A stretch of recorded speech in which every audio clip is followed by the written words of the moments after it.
Wake up!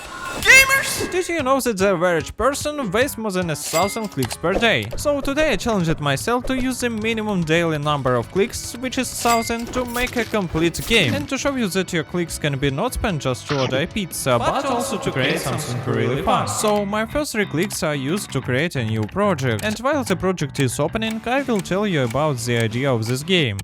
One day the hero was walking around and suddenly heard screams. He decided to run towards the screams, but accidentally fell into a dungeon, which was extremely deep. And to save himself, the hero needs to stay in the air, but he can only do this by pushing off the monsters that will appear from time to time. So yeah, it's our wall game idea, bro. To start, I added a big background wall and the main character, which cost me 43 clicks. Next, I improved the game's visual by tuning the lighting and adding an outline for our player. To reduce the future number of clicks, I decided to write all the code of the game in one script. I called it a game and wrote a player movement code.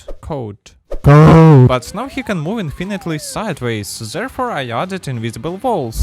Oh yeah, don't hit invisible walls, boys! So far I have already used 156 clicks, which equals 15% of our limit. Then I started adding the feeling of falling, which split into 2 parts. The first of which is the player animation, which I just added using the animator. And the second one is the movement of the walls, which I did by moving 2 walls up, and when one was leaves the ground, you okay? You understand? You got it? You got it? Sorry, stupid.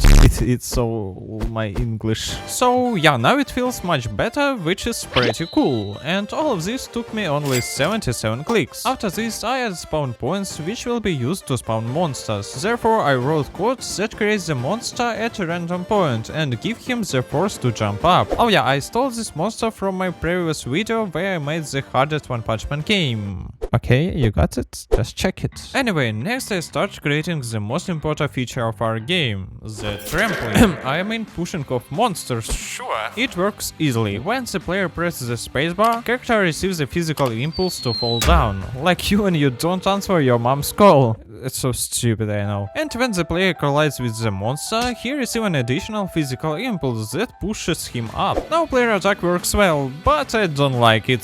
Therefore, it's time to add some juice. First of all, I added sword particles to show that the player making a slash. Then I added death animation and blood particles to our monster. And all of this creates a feeling of a good game, I hope. At this point there are only 250 clicks left. That's why I added 2 things that will make this game doubly hard and doubly fun. The first of which is a slight gravity that over time pulls the player down, like your friend who offers to play one more game after a loose streak. And the difficulty curve, which adds progression to our game. It controls the number of spawned enemies. In our case, as time passes, the number of enemies will decrease, making them harder and harder to hit. And the last 150 clicks are used to create the player deaths, add various enemy models, and the score. So now you can compete with your friend to see who can survive in my game longer without throwing up. And this is the final version of our game, which you can find by the link in the description. Smash subscribe if you like the video, write what you can do in 1000 clicks, so yeah, and check my other video. Chum.